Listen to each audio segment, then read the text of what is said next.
Paraiškos pritarti projektiniams pasiūlymams, patikrinti projektą, nagrinėjimas Infostatyba portale. Atsidarę paraišką pritarti projektiniams pasiūlymams spaudžiame mygtuką paskirti užduotį.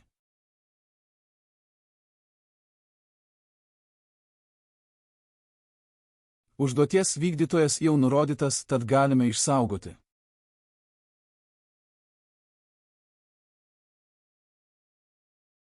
Prieš pradedant darbą su paraiška pritarti projektiniams pasiūlymams turime susipažinti su teikiamu statinio projektu.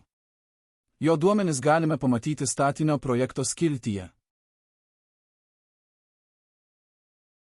Taip pat galime peržiūrėti ir statinių informaciją prie statinio spustelėjus ant akutės piktogramos.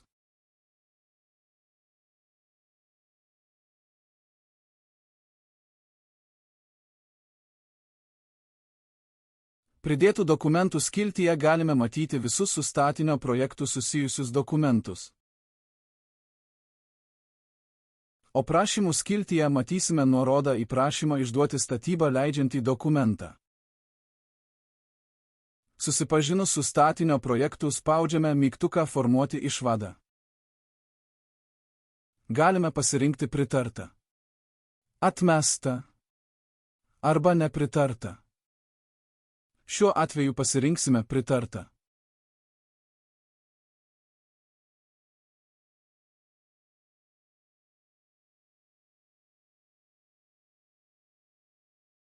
Apačioje matome, kad būsena yra pasikeitusi į pritarta.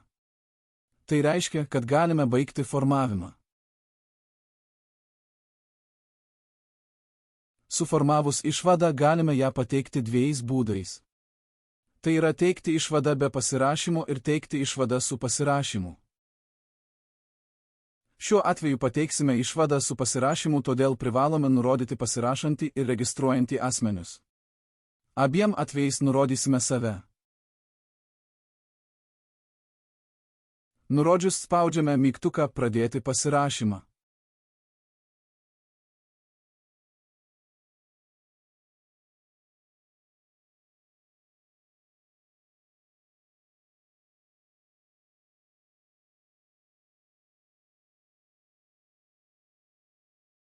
Čia matome sugeneruotą ad hoc formato dokumentą su pateikta išvada ir paraiškos registracijos numeriu.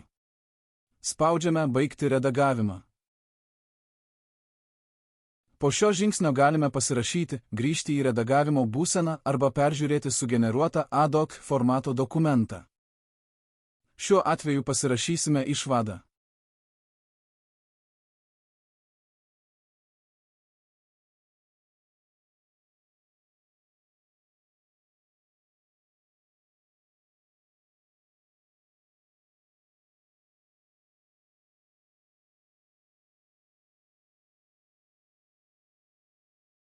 Pasirašius spaudžiame mygtuką registruoti.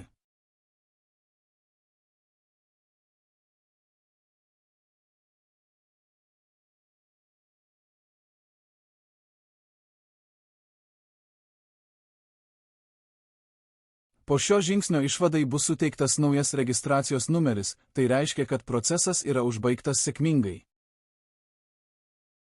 Taip pat išvadą galime pateikti be pasirašymo. Tam reikia spustelėti teikti patikrinimo išvadą mygtuką.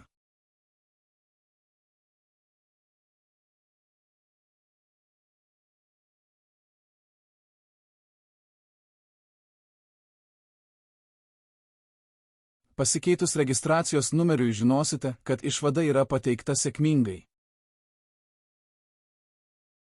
Ačiū, kad žiūrėjote.